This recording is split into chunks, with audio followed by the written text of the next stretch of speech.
Yes. Shane, excuse me, I'm sorry. Before you get into that, could you just introduce yourself and tell us all who you are for the people who listen to the recording and don't know you? Yeah, a little bit of a bio here. I'm sorry. I'm with the website geoengineeringwatch.org.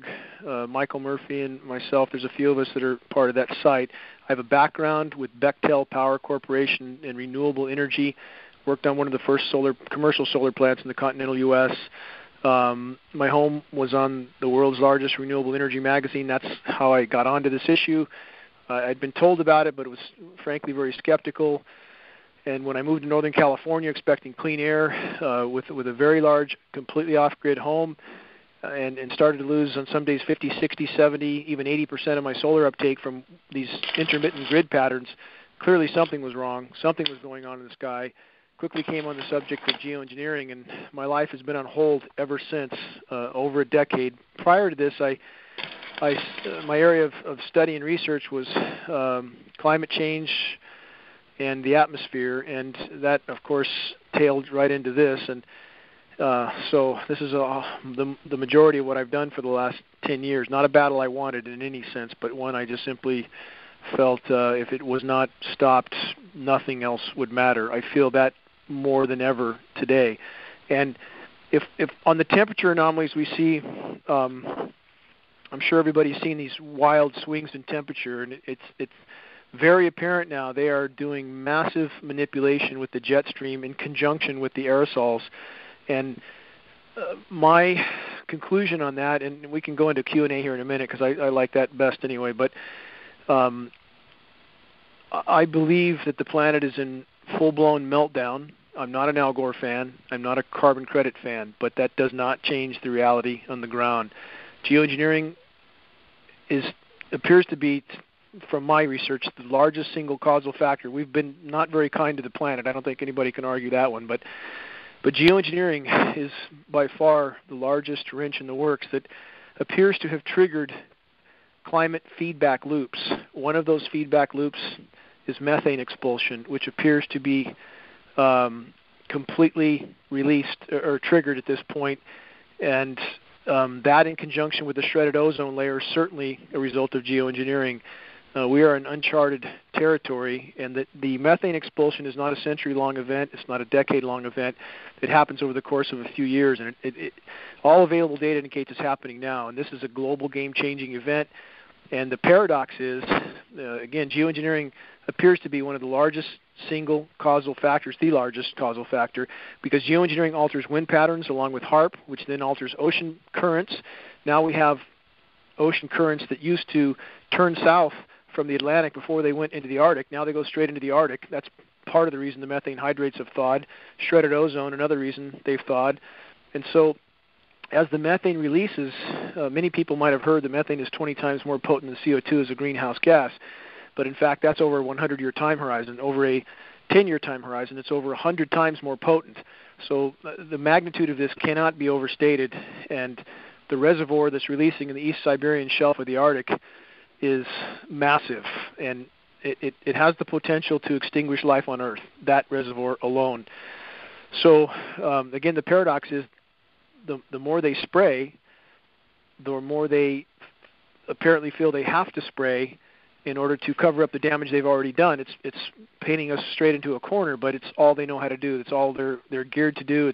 It's what their money-making bonanza is. So anyway, I feel at this point, and I'll go into Q&A here in a second, that we are really at the apex here, and the temperatures are changing radically. There's temperatures in some places in the Arctic right in the last 30, 45 days that have been 50 degrees above normal. And there's huge swings. There's other areas that have been below normal, like Alaska. But it just depends on where they're ice nucleating, which, if anybody doesn't know what that is, it appears that almost every precipitation event now is being ice nucleated. That's chemical nucleation. It's a chemical process by which snow can be created at, according to the patents we have, of up to 50 degrees. We see the same thing happening on the ground. Shouldn't be snowing at those temperatures, obviously, but as this nucleation process continues, it appears to cool the air mass below it temporarily. And in Northern California, we had temperatures as low as 20 degrees below some 3 weeks back, not far from where I live. and now we're up pushing 80 degrees. And same thing, Atlanta, a little over a week ago, Atlanta, Georgia was 85 degrees. It snowed 3 days later. People should really question this, obviously. And the nucleation process appears to be their last card. We don't know what's in these chemicals. We're seeing very anomalous snow that stays frozen, and ponds that are packed with this stuff that stay frozen long after freezing temperatures are gone. The chemical nucleation process appears to continue on, actually gassing some of the water out of those ponds. They're doing over Siberia right now, is completely buried in snow.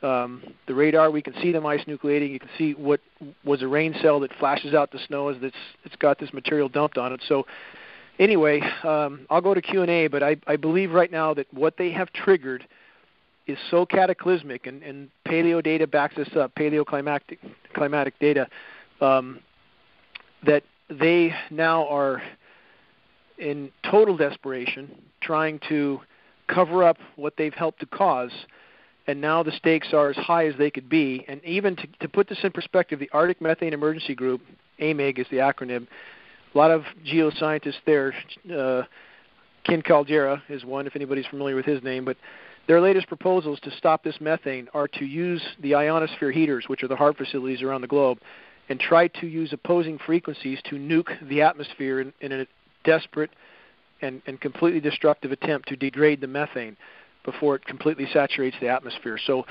this is total desperation mode, and I think that we're all in for quite a ride from here. But my belief from all my research is that if they don't stop geoengineering, if they don't allow the planet to respond, if they don't allow the hydrological cycle to resume, quit poisoning the boreal forests, quit shredding the ozone layer, if they don't allow the planet to respond on its own, I believe our future looks bleak indeed. Dane, it was just a couple months ago I first heard about the methane issue. I'd never heard that before. And could you explain how that works to people who've never heard about that? I think a lot of people have not even heard about that before. Methane, I mean, how is the spraying actually facilitating the methane release in a positive feedback cycle? Again, I can't, in good conscience, hang it completely around the neck of geoengineering. I mean, we certainly have done great harm to our planet. But that being said, it does appear that geoengineering is the single greatest causal factor. Again, there are certain issues that are crystal clear scientifically. The geoengineering particulates shred ozone. Period. There is absolutely no debate scientifically about that fact. We have massive northern and southern hemisphere ozone holes. Really, all available data points toward geoengineering being the cause, not CFCs, not chlorofluorocarbons, but geoengineering, as they've been at this for about 6 decades, and that's about the time the ozone holes, southern hemisphere started to develop, northern hemisphere shortly after. And so you have more of the sun's thermal energy penetrating the atmosphere now. You have, although they can create, and they do, between HAARP maneuvering the jet stream and the ice-nucleated particulates and the simple blocking of the sun, they can and do create massive cooling events over huge areas. But it absolutely appears to be at the cost of a much worsened overall warming. So it truly is cutting your nose off to spite your face. And as they alter, as I mentioned earlier, they alter wind currents, which alters ocean currents. Now you have warm water going to the Arctic. Methane is the greatest source of carbon that has the potential to release from the atmosphere, bar none. And this one reservoir alone in the East Siberian Shelf is thought to contain some 10,000 gigatons of methane. It's this frozen methane on the sea floor. If only 60 of that 10,000 gigatons released, that would increase by 400% the total greenhouse gas to date. Only 60 of that 10,000. So you can get an idea of the magnitude of that. If any significant percentage of that reservoir releases, it's game over on planet Earth. So I don't think they can hide this for long. It's changing temperatures by the day. And I think they will try to spin geoengineering into some last-ditch save-all, and it's important that enough people understand it's not a cure but a curse, so that when they try to sell this to us, people will already know better. But that's how the methane is released. It's been happening for many decades. Bermuda Triangle, that's methane release, not aliens. When these methane fields release, it aerates the ocean like a bottle of champagne. Ships have no buoyancy, they go to the bottom. So this has been happening for a long time. But the Arctic reservoir is very, very large, and it's also acidifying the ocean. As the methane releases, much of it dissolves in the seawater as it reaches the surface, and the oceans are acidifying right now at breakneck speed. So this is a multi-edged sword, and none of it good. Okay, so to make this simple for people, they're shredding the ozone layer. More sunlight is reaching the methane depots or these methane reservoirs, and then the methane is being released, causing a further heating, which is then increasing. It's acting like positive feedback and just increasing the whole cycle. Is that basically right in a nutshell? Yes, but it's more of the sun's thermal energies, not necessarily direct sunlight, because, again, global dimming right now, another term many are not familiar with, is fully 20% on planet Earth. That means over the last 5 decades, 20% of the sun's direct rays no longer reach the surface of the planet, again a result of geoengineering.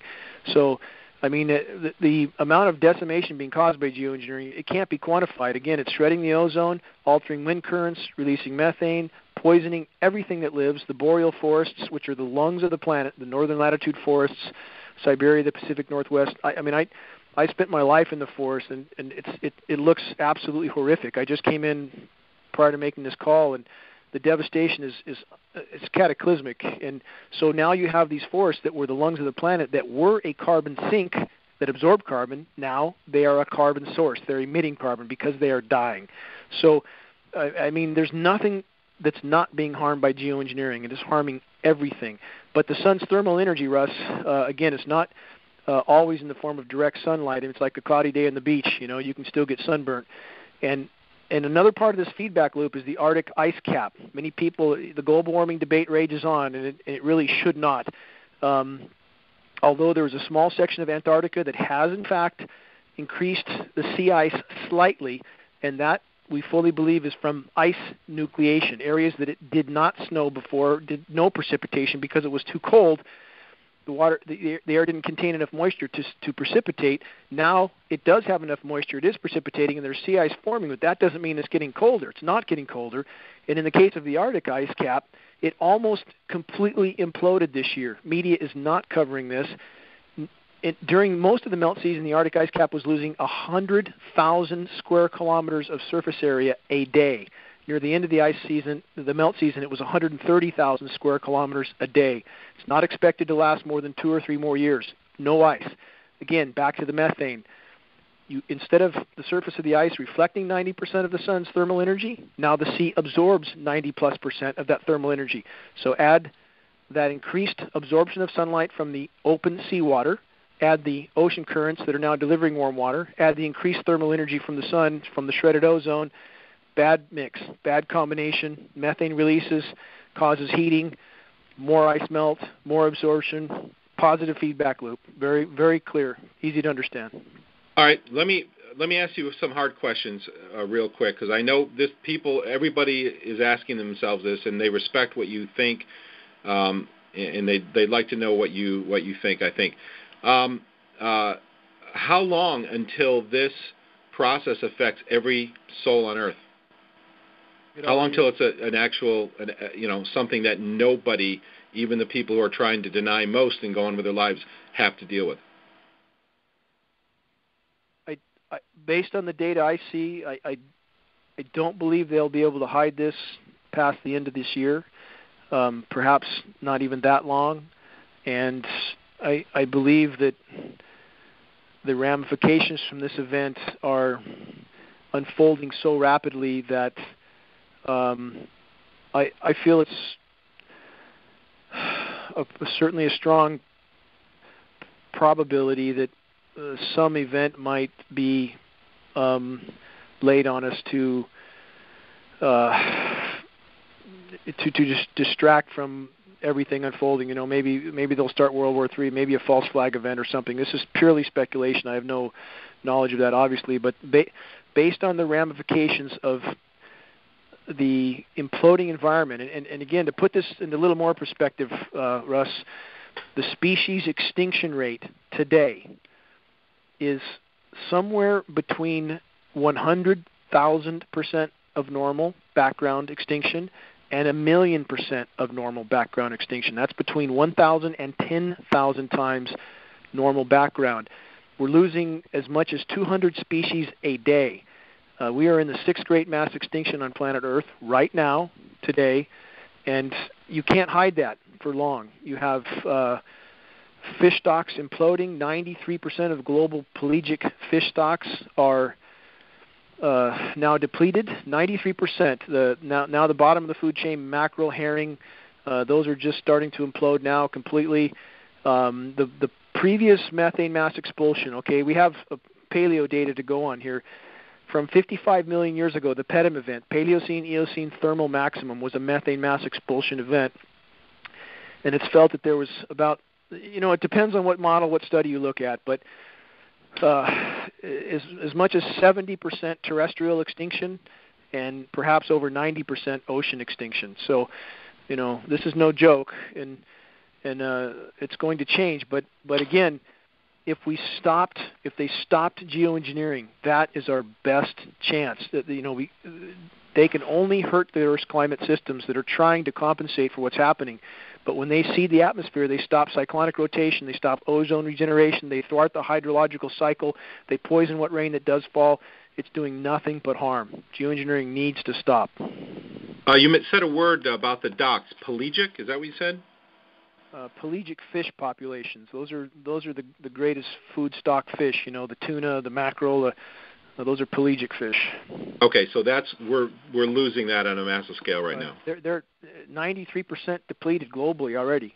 93%. I mean, the only reason they catch anything is because their fishing methods are so incredibly sophisticated. But you have the ocean acidifying at the same time, in addition to Fukushima radiation and 1,000 other things. But ocean acidification is happening perhaps 1,000 times faster than the PETM event I just mentioned 55 million years ago. So we are on a jet engine ride to a whole new reality. And again, I know my message is very dire, my conclusions are very dire, but first it has to matter to us to try to raise awareness on this. For every single individual we reach, that has to matter in and of itself. That makes the effort matter. And two, no one can say how this will unfold. No one. And again, our best bet by far is for the planet to be allowed to respond, for people to understand what's happening, and not for these completely clinically insane people to fly untold thousands of jets around day in, day out, and completely thwarting all of Earth's life support systems. And that's exactly what they're doing. Yeah, I have to say that I agree with I know there was just speculation about probably they may have a distraction or false flag or something that will distract everybody.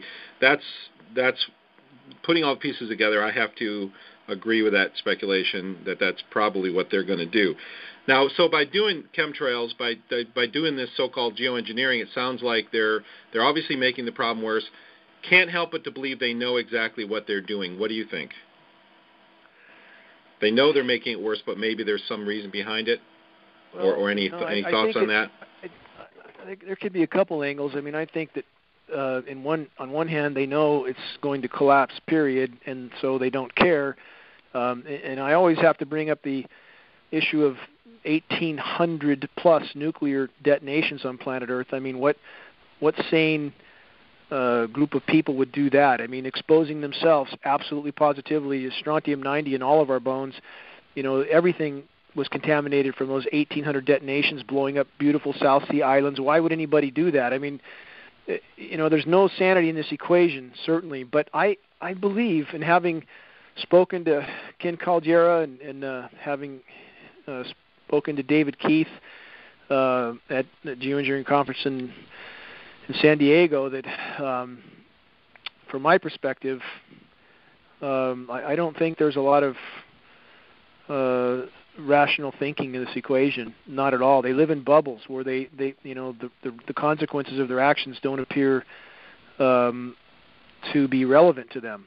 And so we're dealing with, in my opinion, a complete lack of deductive reasoning here, with no comprehension as to the consequences of their actions. So It's hard to say, Russ, but I believe also that the vast majority of people involved in these programs, the vast majority, have no idea what they're doing. They are being told they're doing something that's going to save the planet, something benevolent, something necessary, and those are the people we need to reach. Those are the people who need to understand that they are sucking the noose around their own neck along with the rest of us. And I would hope that once they realize that, they would refuse to participate in this insanity. Yeah, agreed. You had mentioned, we can go to Q&A in just a second, but a couple questions I've heard from a lot of people. We keep seeing this pattern of everything is dying. I had 4 different vegetables die off during 2 weeks of intense spraying this summer. I have a garden. I've learned gardening the last 3 weeks, which I love. And all of a sudden, 4 different vegetable types they all died. And it came right with 2 weeks of spraying. You just mentioned you came in with you're working with a dozer. You're seeing the decimation of forest. What are you seeing with the plant life there, and how is that going to play into this? Again, the geoengineering is the elephant in the room. It's the main cause of decimation in many, if not most, forested areas right now. Back to the species extinction, as much as 200 species a day going extinct. This is the important factor of this. It is thought that 70 to 80% of those extinctions, plant and animal, are fungally related. So when you poison the soils, when you saturate them with bioavailable, toxic, deadly heavy metals, you kill the soil microbes. You kill the life of the soil. And what moves in when there's a clean slate? Fungus. And fungus is decimating everything from the oak trees to the some of the conifers and and every other thing from top to bottom, including people. Fungal sinusitis epidemic now. Fungus is a very slow, insidious problem, and it's absolutely connected. The decimation of the forest, certainly we're seeing die off. We're seeing trees that are weak. When trees and many other organisms when their roots sense bioavailable aluminum, there's studies on this in particular, so I'll use aluminum as an example, but they shut down to protect their DNA from damage. So they don't uptake nutrients, so they die a very slow, protracted death. And in the case of the forests in the Pacific Northwest, everybody says, oh, it's just the beetles. The beetles are only a symptom of a weak tree, a tree that has been poisoned. So, all roads lead back to geoengineering. Again, if they had not been doing this for 60 years, I believe we would be in exponentially better shape. Now, it doesn't mean that we haven't damaged the planet. Again, any notion that that has not occurred is just not looking at reality. But geoengineering, I believe, the biggest single causal factor, and if they had never started this, I believe we would be in a much better position. But as it sits right now, we are in free fall to an unknown reality. Okay, and you mentioned the biologically available aluminum. Now, soils naturally have a lot of bauxite, which they get aluminum from through manufacturing process. But that's completely different because that doesn't affect the plants the same way newly introduced free biologically available aluminum does. Is that correct? That's completely correct, because this comes up so many times from these geoengineering disinformation sites and people, and that aluminum is 8% of the Earth's crust, and it is. But aluminum does not exist in the environment in free form, period. Always bonded to other elements, not bioavailable. It certainly doesn't blow around in the wind as they have tried to claim. When I first dove into my research here, I talked to a hydrogeologist, one of the first people I talked to, and he was aghast at the aluminum reading I had in my rain, and said, you shouldn't have anything, even 1 part per billion in your rain unless you live next to an Alcoa factory. Those are his words exactly. My first test in the rain was 7 parts per billion of aluminum, already very high considering where I live. Subsequent tests over the next 6 years rose as much as almost 50,000% from that already high reading to 3,450 parts per billion in a single rain event. I mean, this is highly toxic rain. Snow, where this aluminum accumulated off the side of Mount Shasta, has been measured as high as 61,000 parts per billion. And nobody's talking, and people know, Russ. I mean, I've talked to NOAA scientists 6 months ago off the record. They absolutely know. I just had another meeting with the environmental waste in Northern California. They have, tests from the Sacramento River that are spiking in aluminum, but they're afraid to say anything. And it's like, everybody's worried about their 8-to-5 job while we're all sinking at breakneck speed into total extinction, literally. So I hope if we can reach critical mass, and academia knows. I mean, I don't think there's a meteorologist out there that doesn't know this is going on, or a biologist that's involved with any type of forestry issue. And if we could just break the dam, I think it would break from 100 different directions. Okay, can you hear me now? Yep, gotcha. Sorry about that. Go ahead. Who do we contact? It seems almost impossible, You can't get the legislators or senators to do anything. You can't, what should be our next step once we're aware and, wanting to fight it? Extremely important question. And I would say this. Legislatively, we will never get anywhere. The system's bought, sold, paid for. They've been setting it up for this for many decades. I think they truly believe they could carry this on indefinitely. That could not be further from the truth. So the entire system is rigged not to show these particulates. So we need to reach the people and not waste our time with agencies. And everybody can do that from their own home computer. Find groups that would care if they only had a clue. Farm groups, environmental groups, ADD, Alzheimer's, autism. Some of the big fishing organizations are wondering why their streams are all dying. The list is almost endless of people that would care if they had a clue. Get credible data. Send them a credible email with a couple good articles. I call these flaming arrows. We all need to be shooting these flaming arrows from our home computer. Journalists that focus on environmental issues to, but something very thought out, credible article. Cite for more data. Geoengineeringwatch.org. Our site is one site. Even get an address and put an article or two in there. That doesn't cost much to do. And we all, since there's so few of us, the best thing we can do is to try to start these spot fires with people who are absolutely personally being horrifically affected and would care if they really got it, if they really accepted this was going on. And to add to that, I would say they will no longer have the option of denying this, because I don't think this lump will fit under the rug much longer. So even if it doesn't start an immediate fire, it'll smolder there, and when they start to see everything imploding around them, I believe those seeds will find fertile ground. So we can all, if there's an organized campaign to locate groups, organizations, and individuals that would care, journalists, if they knew, and send out data. Just keep sending it out, and mail films, make copies of Murphy film at 25 cents a copy for a DVD or 50. Just continue to shoot out those flaming arrows. With the few of us there are, that's the most effective thing we can do.